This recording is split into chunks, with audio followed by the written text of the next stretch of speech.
Sir আমার টাকাটা দিবেন করে করলেন, টাকাটা দিলেন না, বাড়িতে বাজার নাই, চাল নাই, চাল নাই, ওখানে কি হবে ওখানে আসি, ওখানে মনে করেন টাকাটা দিলেন করে করলেন, দিলেন না। কাস্টমার আইতাছে, আইলে আমি দিতাছি, মাল দিবেছেই আমি দিতাছি।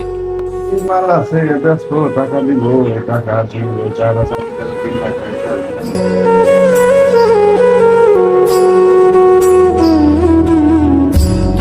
আসসালামু আলাইকুম ভাই। ওয়ালাইকুম আসসালাম। ভাই দোকান কি মাল বেচবে?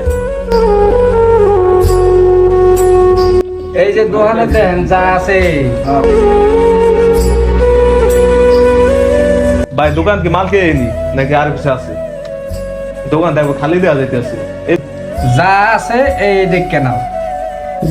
এইসব মালের লেগে ভাই ফোন দিচ্ছেন মিয়া, এইসব মাল কেমন কিনতে আহি মিয়া ফাইলাম শুরু করেন দোসেন।